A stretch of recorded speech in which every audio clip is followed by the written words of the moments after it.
हो गया, देखो देखो पढ़ेंगे आगे। ऑनलाइन वाले ऑडियो क्लियर है?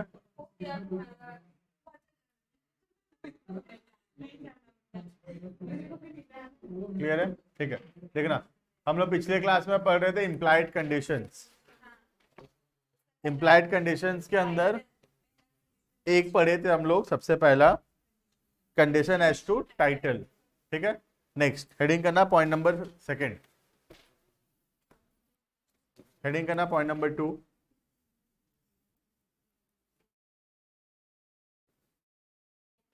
हो गया, हाँ बातचीत बंद, आप पढ़ेंगे आगे।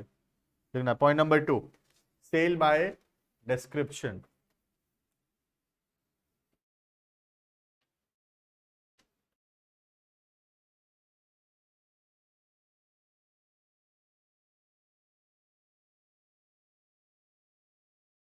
Cell by description, section number 15, ठीक है। इसका सेक्शन इसलिए लिखा रहा हूं क्योंकि ये बहुत इंपॉर्टेंट है इस चैप्टर के अंदर, कंडीशंस, ठीक है। सेल बाय डिस्क्रिप्शन पहले लिख लेते हैं, फिर समझेंगे क्या लिखना। When there is a contract of cell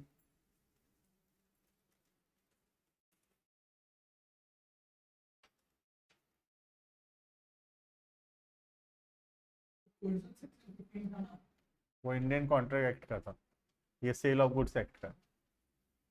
act अलग अलग है ना, तो फिर सेक्शन 1 से चालू होगा ना फिर से, ठीक है। When there is a contract of sale bye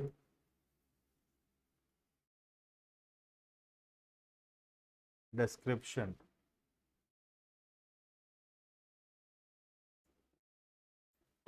and there is a contract of sale by description, there is an implied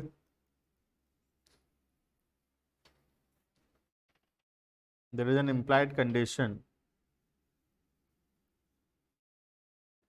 that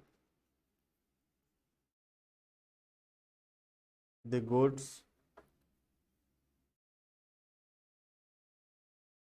shall correspond मतलब होता है इन अकॉर्डेंस विद या उसके जैसा, ठीक है। correspond with the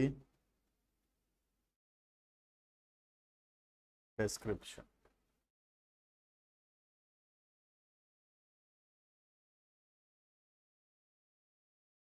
Full stop. The buyer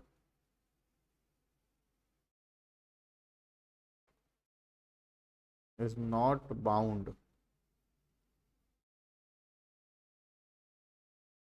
to accept the goods which are not as per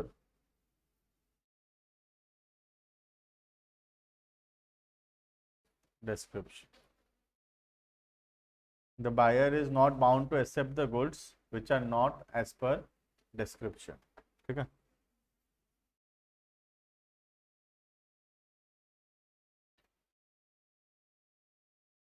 देखना उसके नीचे example,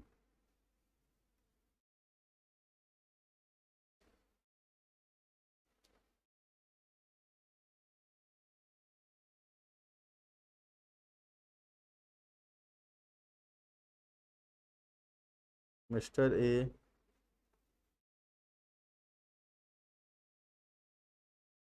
at Kolkata sells to B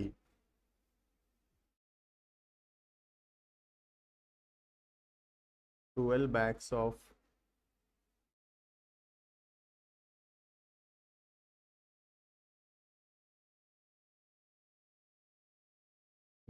waste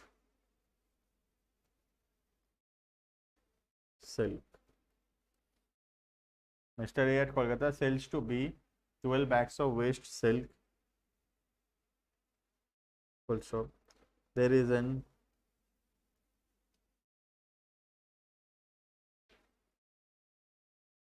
implied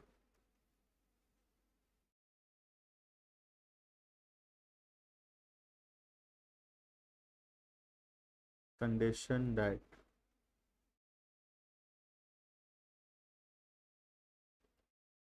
the silk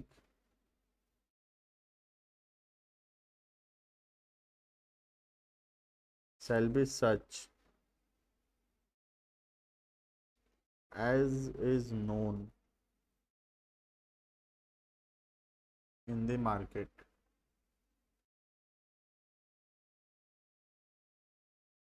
as waste silk. If not,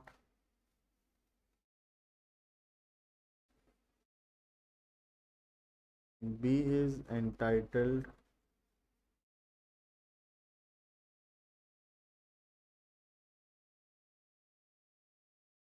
to reject the goods.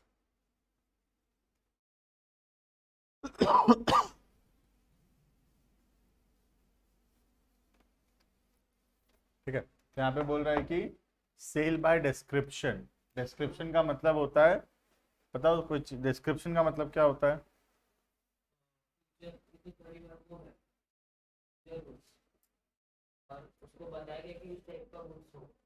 हाँ, future goods जरूरी नहीं है, existing goods में भी हो सकता है, लेकिन डिस्क्रिप्शन का मतलब होता है डिटेलिंग, एक प्रोडक्ट के बारे में डिटेल, उसको बोलते हैं उसका डिस्क्रिप्शन. ठीक है, तो जैसे आज हम लोग कोई कॉन्ट्रैक्ट करते हैं, if there is a contract और वहां पर कुछ वर्ड यूज किया गया है, जैसे कि सपोज ए बी को एक सामान बेचा, एक कपड़े बेचा, ये बोलकर कि ये कपड़ा प्योर कॉटन का. ठीक है, तो अब कॉटन इज अ डिस्क्रिप्शन, मतलब जो कपड़ा बेचा गया है उसको क्या बोलकर बेचा गया है कि वो कॉटन का है बोलकर बेचा गया है. ठीक है, अब अगर इस डिस्क्रिप्शन से ये कपड़ा मैच नहीं करता है, मतलब जो डिस्क्रिप्शन देकर कपड़ा को बेचा गया है अगर उस डिस्क्रिप्शन के अकॉर्डिंग नहीं होता है, then the buyer has the right to cancel the contract. Buyer का अधिकार है कि बायर कॉन्ट्रैक्ट कैंसिल कर सकता है.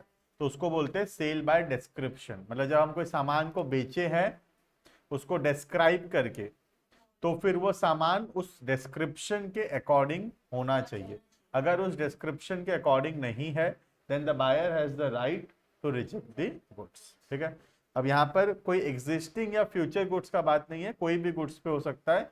या तो ऐसा कपड़ा मैं बनाऊंगा और बेचूंगा, that is a future goods, या ये कपड़ा मेरे पास है ये कॉटन का है बोल के बेचे, this is a existing goods. तो दोनों में हो सकता है वो. ठीक है, अब यहाँ पे एग्जाम्पल बोला है कि मिस्टर ए मिस्टर बी को 12 बैग बेचा, ये बोलकर कि किस मटेरियल का है, वेस्ट सिल्क का. एक टाइप का सिल्क होता है और फेमस है वेस्ट सिल्क. ठीक है, अब अगर ये कपड़ा, ये जो बैग्स है, अगर वेस्ट सिल्क जिसको बोलते हैं उससे नहीं बना हुआ होगा, then the buyer has the right to reject it. ठीक है, तो वही बोला है, there is an implied condition that the silk shall be such as is known in the market as waste silk. तो वही सिल्क होना चाहिए उसमें, क्योंकि सिल्क बहुत टाइप का सिल्क होता है, तो वही सिल्क होना चाहिए जौन सा सिल्क क्या है, वेस्ट सिल्क है. ठीक है, और अगर नहीं है then the buyer has a right to cancel the contract. Clear? जैसे हमको बोला गया कि 100% कॉटन है, तुम बहुत जगह देखिए भी कपड़े वपड़े में लिखा होता है 100% cotton, that is a sale by description, ना डिस्क्राइब करके बेचा गया है कि 100% कॉटन कपड़ा है ये. ठीक है, अब अगर ये मिक्स निकलता है, ठीक है, पॉलिस्टर या कोई भी एक मटेरियल मिक्स निकलता है, प्योर कॉटन नहीं निकलता है, then the buyer has the right to cancel the contract. Clear है? There is sale by description. Buyer को ये बोलने का जरूरत नहीं है कि अगर कॉटन नहीं निकला तो मैं कैंसिल करूंगा, एक्सप्रेस करने की जरूरत नहीं. दिस इज इम्प्लाइड कि अगर डिस्क्रिप्शन के अकॉर्डिंग नहीं हुआ तो बायर के पास अधिकार है, बायर उसको कैंसिल कर सकता है। इसीलिए किसके अंदर पढ़ रहे हैं हम लोग, इसको इम्प्लाइड के अंदर पढ़ रहे हैं हम लोग। ठीक है, नेक्स्ट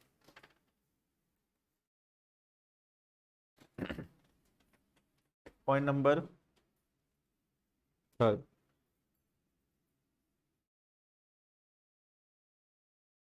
सेल बाय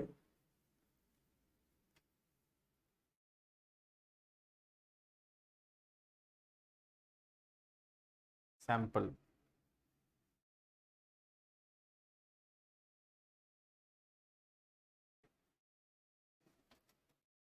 ठीक है,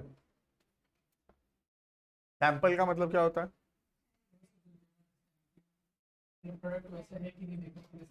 हाँ, जैसे एक एक पीस लेते हैं ना हम लोग, जैसे मिठाई का दुकान में जाते हैं, रसगुल्ला लाना है 100 पीस, तो अब एक टेस्ट करवा बोलते हैं हम लोग, एक खा के देखते हैं, अच्छा लगेगा तो फिर हम लोग ऑर्डर प्लेस करते हैं। ठीक है, तो सेल बाय सैंपल, जैसे सपोज ये मिस्टर ये है, ए गया बी के दुकान में, मिठाई का दुकान है, ठीक है, बोला एक रसगुल्ला टेस्ट करवा। आज है ना रसगुल्ला, क्या है ना आज, क्या एक ठो रसगुल्ला का, हाँ आज ओडिशा रसगुल्ला डे ऐसा कुछ है आज, तुम सर्च कर लेना गूगल में क्लास के बाद, आज कुछ है। हाँ वो तो डिबेट है, रसगुल्ला उड़ीसा का है कि वेस्ट बंगाल का है, वो तो छोड़ो, झगड़ा हमको क्यों पढ़ना उसमें, है ना, लेकिन कुछ है रसगुल्ला से रिलेटेड है, किसी को पता है क्या ऑनलाइन में?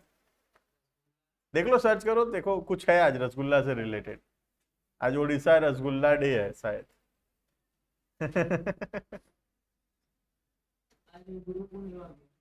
हाँ आज गुरु पूर्णिमा है, कुछ रसगुल्ला से रिलेटेड। 30 जुलाई को है, हाँ मैं कहीं आज देखा था, क्या है, वर्ल्ड क्या रसगुल्ला डे है ना, रसगुल्ला दिवस, देखा बोला ना।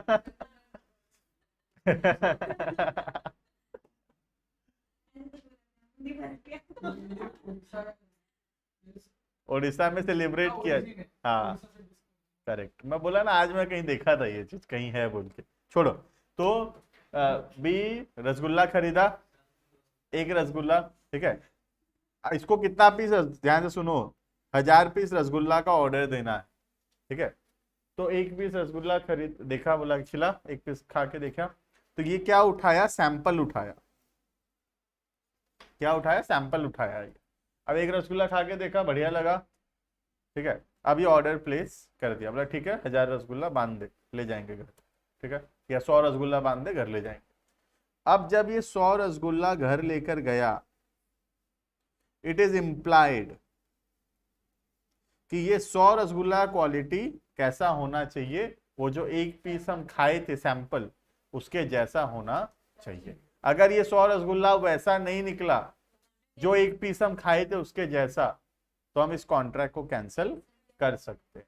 तो इट इज इम्प्लाइड कि जब हम सेल किए हैं बाय सैंपल, तो सैंपल में जैसा सामान हम दिए थे उसी के जैसा सामान होना चाहिए।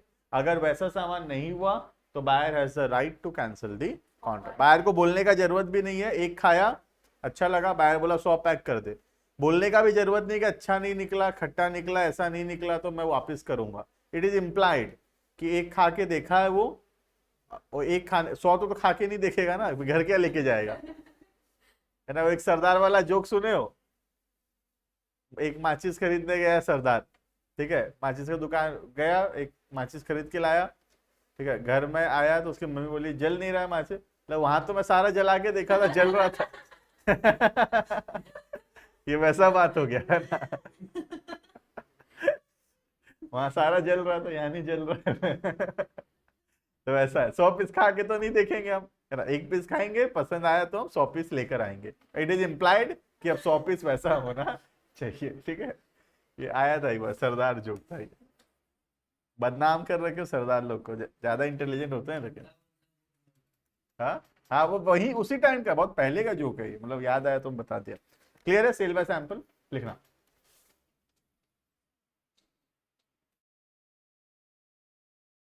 अब मुझे एक बात बताओ, अगर हम 1000 पीस लेके आए, ठीक है, 995 पीस सही है, 5 पीस थोड़ा ठीक नहीं है।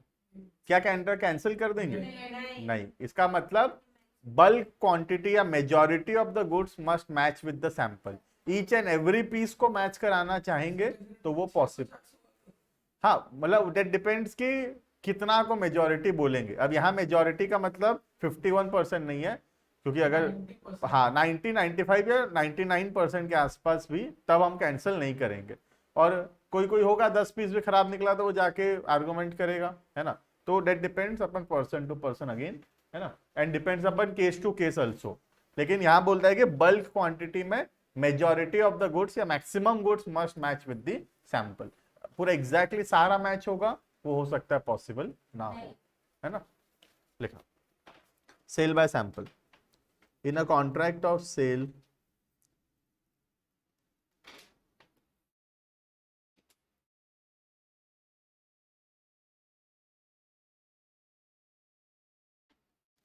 in a contract of sale by sample,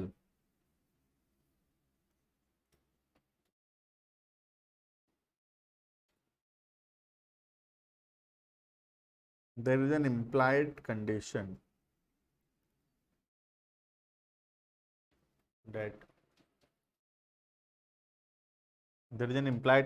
that point number one,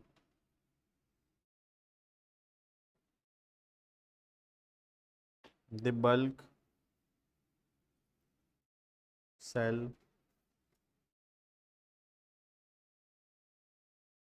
correspond मतलब मैच, ठीक है, correspond with the sample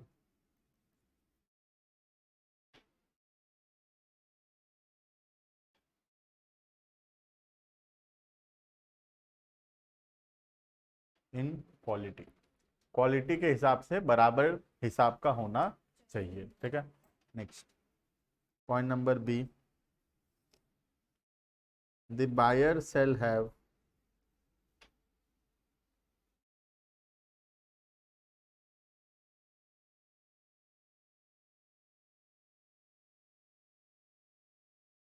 reasonable opportunity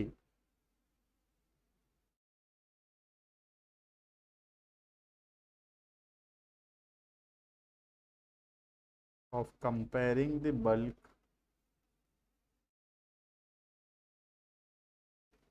with the sample। देखिए बायर के पास अधिकार है, बायर चाहे तो उसका अपॉर्चुनिटी है कि वो कंपेयर कर सकता है बल्क को किसके साथ, सैंपल के साथ। ऑब्वियस सा बात है, हम खरीद रहे हैं तो हम चेक कर कर खरीद सकते हैं, ठीक है। Next point number third,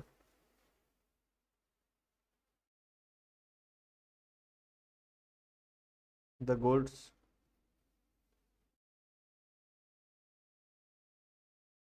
must be free from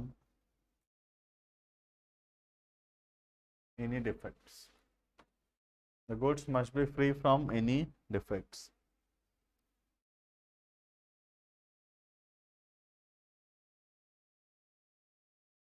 and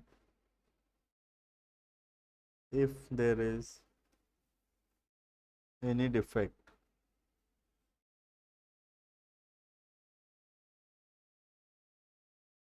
if there is any defect, then buyer can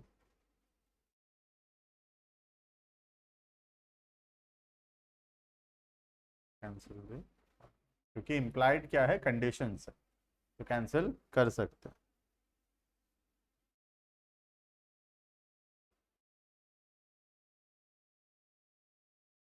ठीक है। Next point number 4,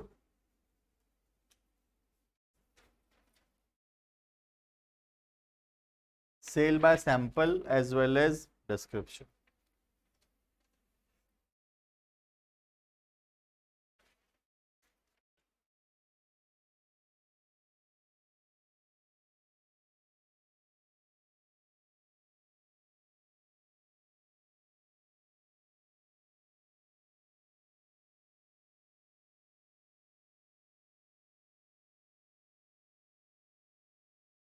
cell by sample as well as description. ठीक है, तो ये कोई अलग से ऐसे पॉइंट नहीं है, ये दोनों का कॉम्बिनेशन है। ठीक है, सेल हुआ है as well as by sample as well as by description. ठीक है, यहाँ पर दोनों का कॉम्बिनेशन है, तो यहाँ पे कोई अलग पॉइंट नहीं है, ये दोनों का मिलाकर है कि सैंपल भी लिए हैं हम लोग, प्लस डिस्क्रिप्शन भी सेलर बताया है कि सामान कैसा होगा। तो ऑब्वियस सा बात है, सामान जैसा डिस्क्राइब किया उसके जैसा होना चाहिए, प्लस जो सैंपल उसको दिया गया था वो सैंपल के अकॉर्डिंग होना चाहिए। ठीक है, तो कोई अलग सा पॉइंट ऐसा है नहीं, खाली सैंपल था, खाली डिस्क्रिप्शन था, अब दोनों है, as well as sample as well as description. लिखना तो कुछ अलग नहीं है इसमें, लिखेंगे, खत्म करेंगे इसको। लिखना, when the goods are sold,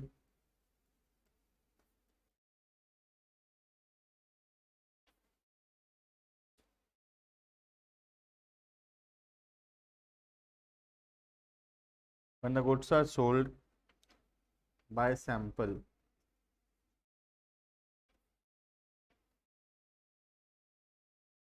as well as by description, then there is an implied condition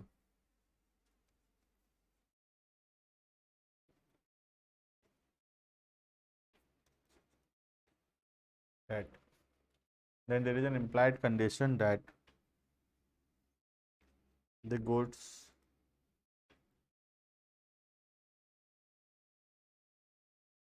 must correspond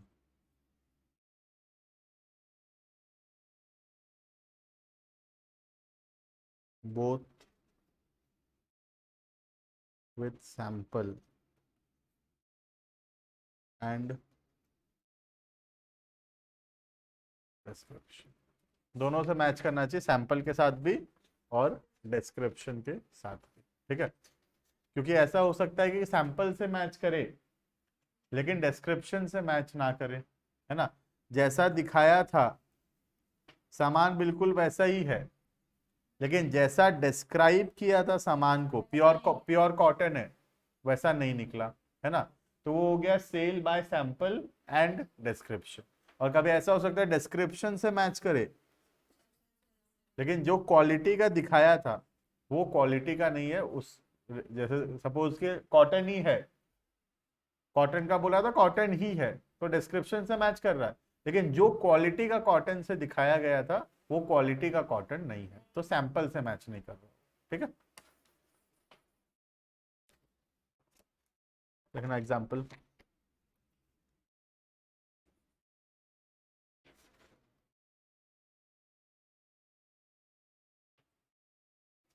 लिखना, ए agreed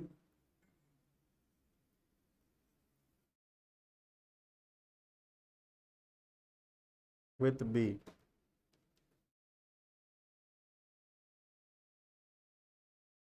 to sell certain oil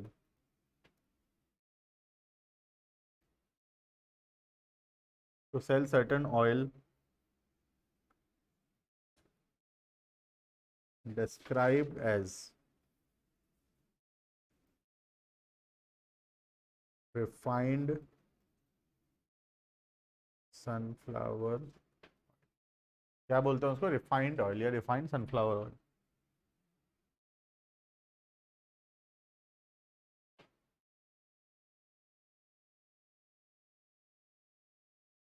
and asked for a sample।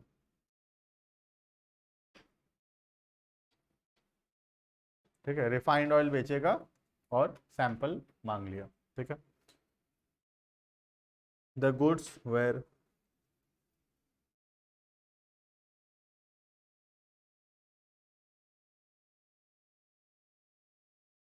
Equal to sample, जैसा sample दिया गया था वैसा ही है, but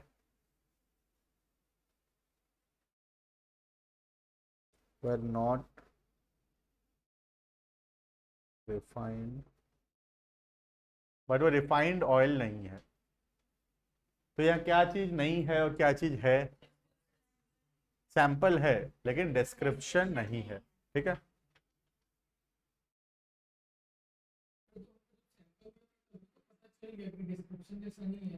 नहीं कैसे पता चलेगा? हम ऑयल देखे, देख कर तो हम नहीं बता पाएंगे ना कि रिफाइंड सनफ्लावर ऑयल है या नहीं, कुछ मिक्स भी हो सकता है उसमें, है ना।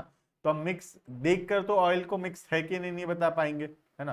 तो जब हम देखे तब हमको लगा कि हाँ ठीक ही है, सैंपल भी देखे हमको ठीक लगा, और हम बोले ठीक है यही वाला दे दे, तो वही वाला वो दे भी दिया, तो सैंपल से तो मैच कर रहा है, जैसा दिखाया था वही चीज दिया है पूरा, लेकिन डिस्क्रिप्शन से मैच नहीं कर रहा। रिफाइंड ऑयल बोला था, रिफाइंड ऑयल नहीं है, मिक्स ऑयल है। ठीक है, हियर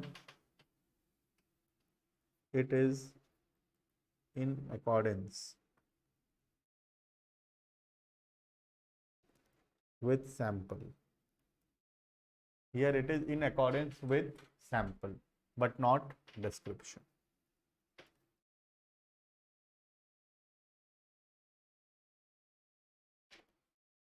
ठीक है, सैंपल के हिसाब से तो है लेकिन डिस्क्रिप्शन के हिसाब से नहीं है। ठीक है, नेक्स्ट लिखना पॉइंट नंबर 5।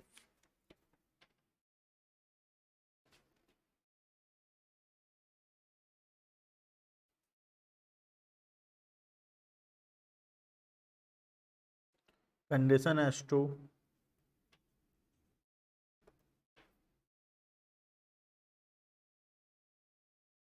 क्वालिटी और फिटनेस। पहले हम सेक्शन लिखे कि नहीं लिखे? लिख लो ना थोड़ा।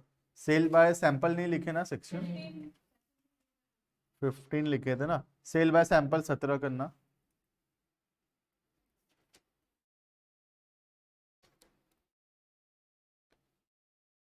Cell by sample as well as description 15 है ये।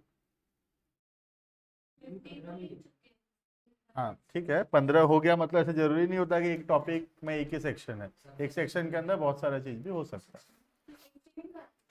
इसके ये वाला जो अब लिख रहे हैं इसमें लिखना 16 और फिटनेस। सेक्शन 16 सब सेक्शन 1 लिख लो, इसमें 2 भी है आगे चल के, क्योंकि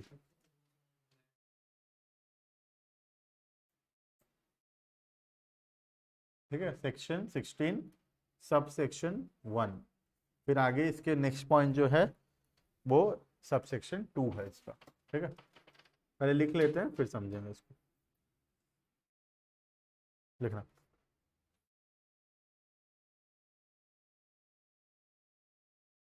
normally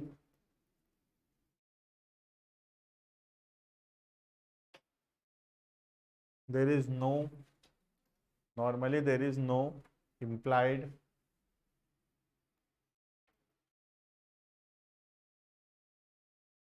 condition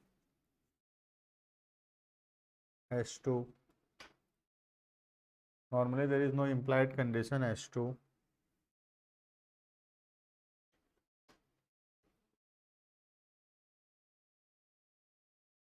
quality or fitness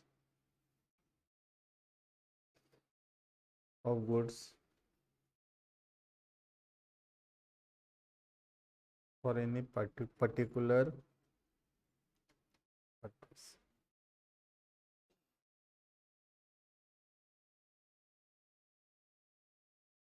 ठीक है, तो नॉर्मली ऐसे तो किसी भी गुड्स जो हम लोग खरीद कर ला रहे हैं, कोई पर्टिकुलर काम के लिए वो फिट होगा या उस काम में आएगा कि नहीं आएगा, ऐसा कोई इम्प्लाइड नहीं है। वो तो तुमको देख कर लाना है कि वो तुम्हारे घर के काम में आएगा या फिर नहीं। ठीक है, तो नॉर्मली जब हम कोई सामान खरीद रहे हैं, there is no implied condition कि ये सामान कोई एक पर्टिकुलर पर्पस के लिए फिट है या उस पर्पस पे ये काम में आएगा।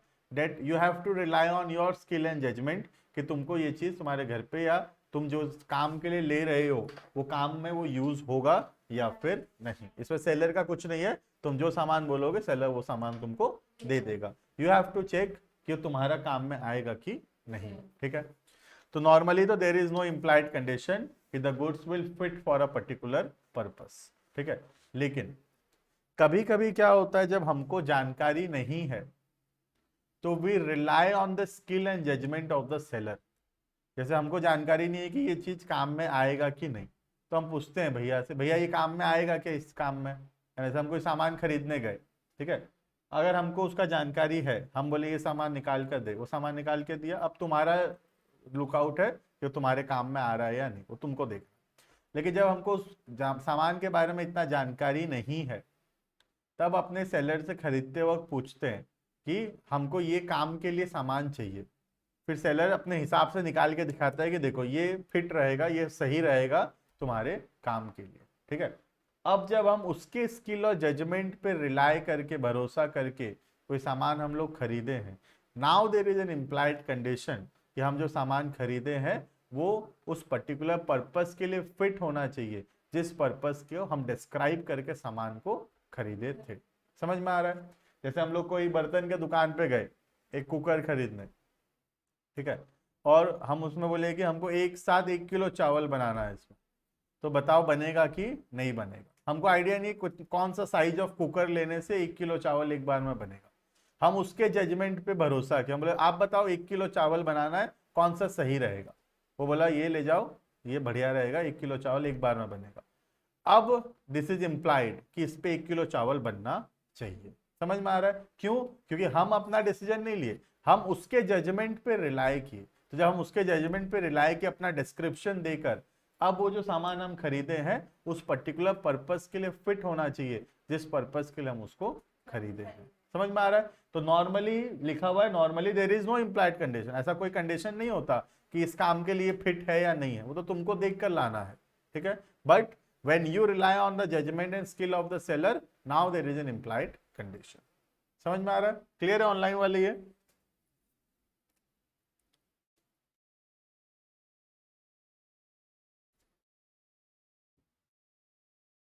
जग रहे हैं। चलो लिखो next paragraph. however however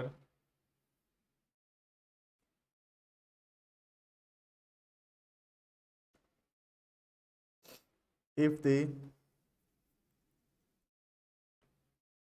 buyer has however if the buyer has relied upon the buyer has relied upon the skill and judgment of the seller. However, if the buyer has relied upon the skill and judgment of the seller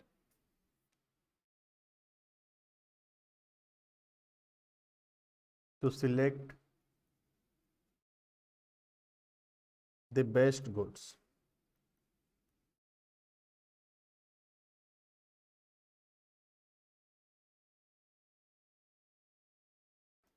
for a particular purpose, to select the best goods for a particular purpose.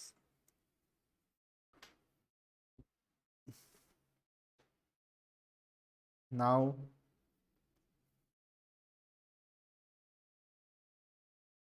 there is an implied condition as to fitness। अब एक implied condition है यहाँ पर कि जो सामान हम जैसे डिस्क्राइब किए उस पर्पस के लिए फिट होना चाहिए, ठीक है।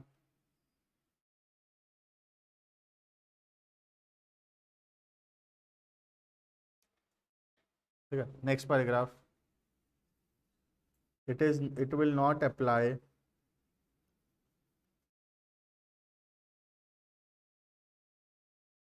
it will not apply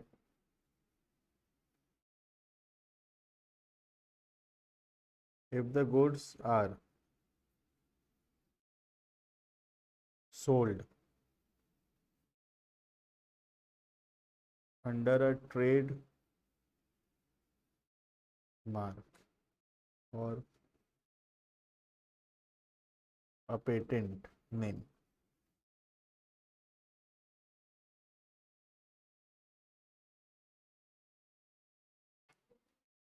patent name या ब्रांडेड नेम या कुछ भी, ठीक है। तो बेसिकली ये बोल रहा है कि ये जो इम्प्लाइड कंडीशंस है quality as to fitness, this is not applicable if the goods are sold under a brand name. basically branded products है तो उसके ऊपर ये रूल एप्लीकेबल नहीं है, ठीक है। बोलने का मतलब है कि अगर कोई ब्रांडेड सामान तुम खरीद रहे हो, जहाँ पर तुम जाकर पर्टिकुलर ब्रांड का एक पर्टिकुलर चीज खरीद रहे हो, तो वो तुम अपना स्किल और जजमेंट पे पहले रिलाई क्योंकि तुमको इस ब्रांड का सामान चाहिए, इस पर्टिकुलर साइज का पर्टिकुलर नेचर का सामान चाहिए, ठीक है। तो वहां पर कुछ इम्प्लाइड कंडीशंस नहीं है कि ये सामान इस पर्टिकुलर पर्पस के लिए फिट होगा, ठीक है। जब हम लोग कुछ चीज है जो ब्रांड नेम में नहीं है, ट्रेड नेम में नहीं है बहुत बड़ा, तब हम लोग किसके ऊपर भरोसा करके खरीद रहे हैं? On the skill and judgement of the seller. तो वहां पर इम्प्लाइड कंडीशंस है, लेकिन अगर ब्रांड है then there is no such implied condition, ठीक है। नेक्स्ट लिखना example.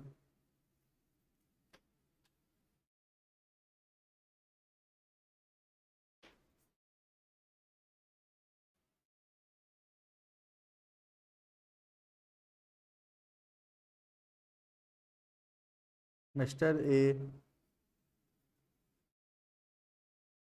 bought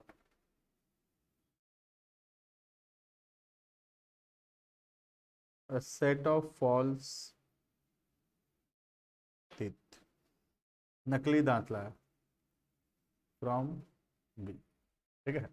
mister A bought a set of false teeth from mister B, but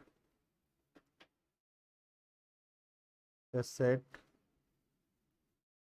was not fit for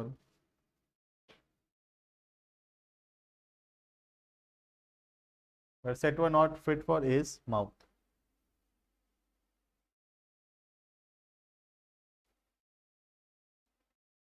ठीक है। अब जब बी से खरीद के लाया और अब ये चीज ए के माउथ पे फिट नहीं हो रहा है, बताओ वापस कर सकता है या नहीं कर सकता? ऑब्वियसली वापस कर सकता है, क्योंकि टीथ खरीदने का सोल पर्पस तो यही होगा कि वो मुंह पे फिट होना चाहिए, ठीक है। अगर फिट नहीं होता है then we can reject the goods, ठीक है। कौन सा मेडिसिन पे?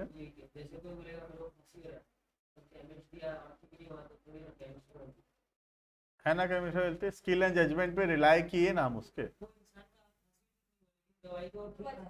हाँ दवाई ठीक था तो वो मतलब वो सही है, अब वो ठीक हुआ नहीं हुआ that is a subjective matter, हुआ नहीं हुआ, लेकिन दवाई अगर ठीक था तो बस सही है फिर, ठीक है। नाउ इट इज इम्प्लाइड, लिखो लिखो, now it is implied that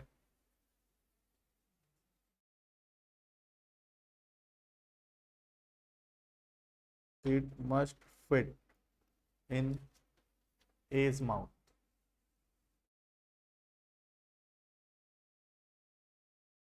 and he can return the goods, वो सामान वापस कर सकता है, ठीक है। he can return the goods। Next point number 6, ये गया पॉइंट नंबर 5, ठीक है। जो 16 का सबसेक्शन 1 था, अब सबसेक्शन 2 है, ठीक है। लिखना कंडीशन एज टू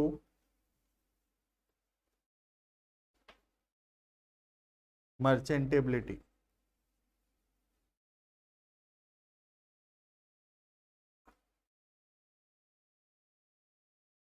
वो आदर्श को क्या हो गया?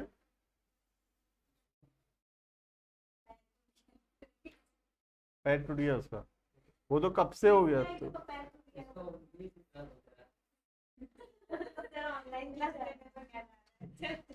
वही तो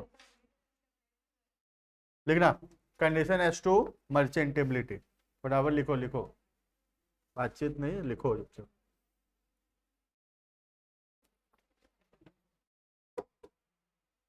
When goods are bought by description,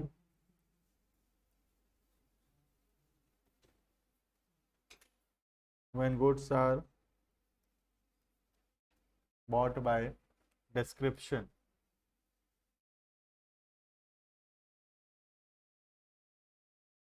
from the seller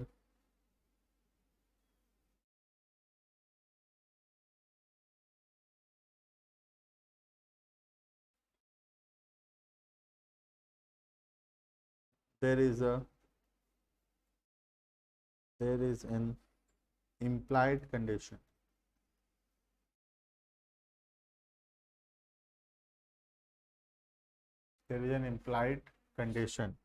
that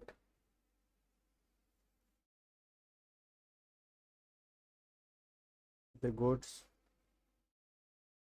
shall be of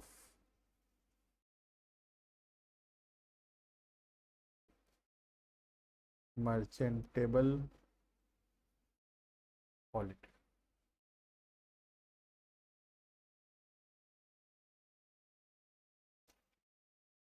ठीक है, मर्चेंटेबल का मतलब होता है कि वापस से हम उसको बेच सके।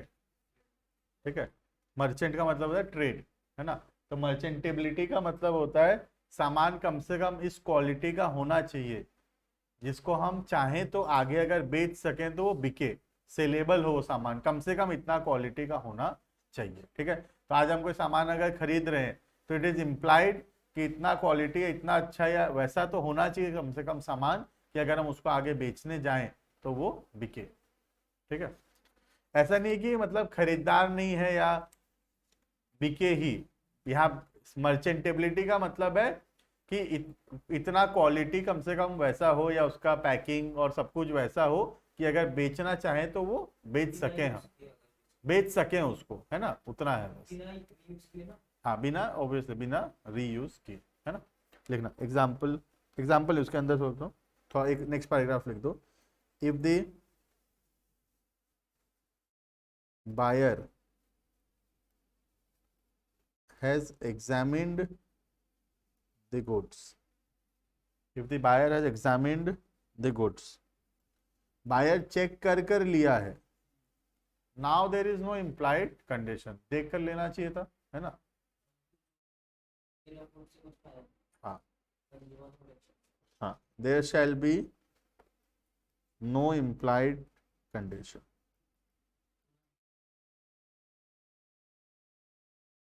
There shall be no implied condition.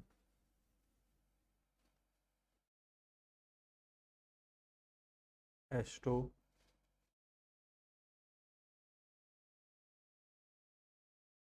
merchantability.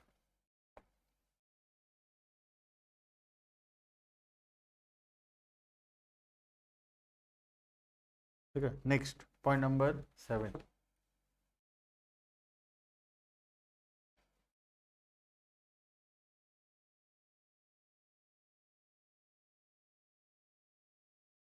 condition as to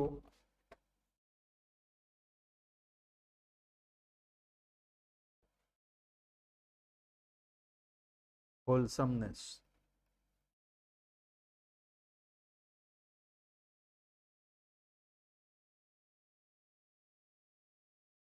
ये बहुत छोटा सा पॉइंट है तो लिख लेते हैं, कंप्लीट हो जाएगा। Condition as to wholesomeness. ठीक है, होलसमनेस का मतलब होता है फिट फॉर कंजम्पशन, उसको बोलते हैं होलसमनेस। ठीक है, अब होलसमनेस किसके लिए एप्लीकेबल होगा? Only in case of eatables, जो फूड है ना, जो ईट करने का चीज है, खाने का चीज है, सिर्फ उन्हीं के ऊपर एप्लीकेबल है कि जो सामान हम लोग खरीद रहे हैं अगर वो फूड है, खाने का आइटम है, तो वो फिट फॉर कंजम्पशन होना चाहिए। ठीक है, लिखा in the case of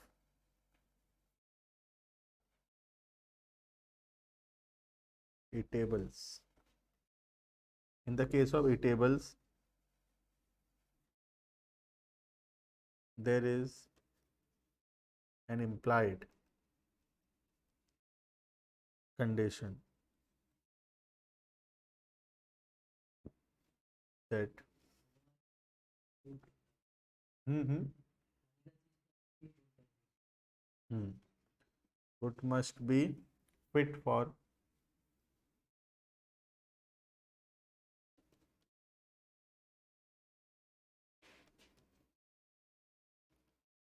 consumption, ठीक है।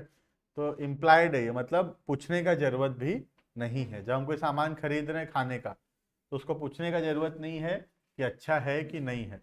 तो पूछोगे तो पिटेगा। गुपचुप खा रहे बोलेगा बढ़िया है, तो गुपचुप अच्छा ही है बोलेगा वो तो, है ना।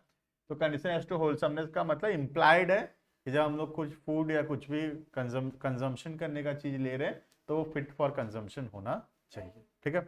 चलो इतना पढ़ेंगे हम लोग। ये कंप्लीट होता है कंडीशंस, फिर वारंटीज नेक्स्ट क्लास में।